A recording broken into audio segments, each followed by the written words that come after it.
Bagi mereka, walaupun ialah kek ekonomi telah mereka dapat hari ini, kalau kita tengok dari segi penguasaan ekonomi, sudah tentu orang Cina mendahului hampir lebih pada 70% mungkin. Saya nak sebutkan di sini, mereka sudah menguasai. Tetapi hari ini mereka terus bangkitkan lagi. Sebab ada di kalangan mereka yang masih miskin. Tetapi hari ini, yang menimbulkan masalah, mereka tidak pernah puas bangkitkan lagi. Sudah tentu ia menimbulkan masalah pula. Orang Melayu rasa tercabar. Pemikiran DAP, pemikiran Lee Kuan Yew yang setelah sekian lama dia menuntut. Lee Kuan Yew pada dulu lagi menuntut Malaysia. Nak sama rata, sama rasa fair and square. Daripada dulu lagi. Dan dia nak cita-cita Lee Kuan Yew satu hari ini, mana orang bukan Melayu boleh jadi Perdana Menteri. Kalau bagi kita, kuasa itu tidak penting. Yang pentingnya semua kaum dapat hak dia. Saya kata perjuangkan hak dulu. Jangan melihatkan kuasa itu. Hari ini kata-kata yang diluahkan oleh Tan Cheng Lock lagi tidak relevan dah. Ya, kalau dulu dia bersama dengan Tun Abdul Rahman, dia kata let's Malay handle the power, the Chinese handle the business. Hari ini orang sudah tidak mahu dah ke arah itu. Hari ini mereka nak dua-dua sekali. Kita nak kuasa, kita nak wang, kita nak ekonomi yang kuat. Ini yang berlaku hari ini. Boleh doktor bagi tahu apa dia isu-isu perkauman yang bahaya? Saya bagi satu contoh lah, Dr. Agus. Isu baru hari tentang perobohan kuil. Sebuah kuil di rumah ibadat di Ampang. Yang dia diletakkan di tanah kerajaan, simpanan hutan dan sebagainya. Perkara ini telah dibincangkan dulu lagi. Saya tinggal di sana. Saya nak sebutkan.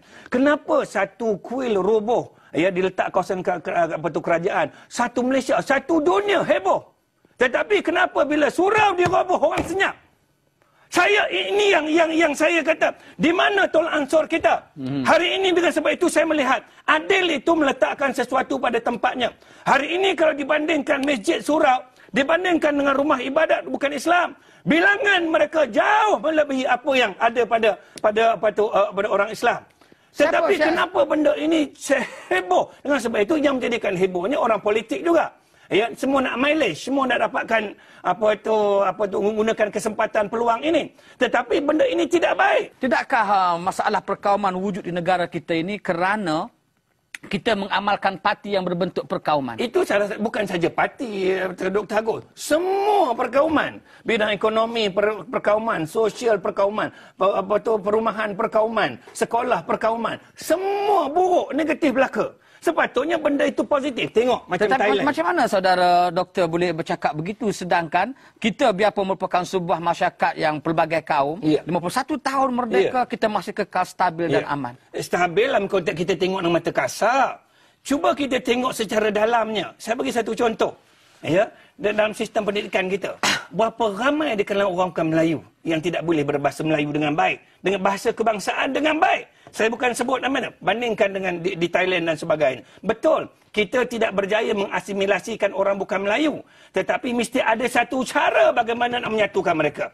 Kejayaan seperti di Thailand, betul. Indonesia, Filipina, dia berjaya mengasimilasikan orang Cina yang berhijrah ini. Tetapi kita tidak berjaya ke arah itu. Mungkin kerana persentage mereka besar sedikit. Tetapi mesti ada satu mekanisme. Terutama sistem pendidikan. Dan kita telah melihat, apabila sejak pada kecil lagi kita tidak letakkan mereka sebumbung, mereka terpisah dengan sistem pendidikan. Bahasa Melayu tak apa nak boleh. Bila dia keluar, bagaimana mereka nak berinteraksi? Ini masalah Dr. Agus yang perlu kita melihat secara serius dan jangan main-main.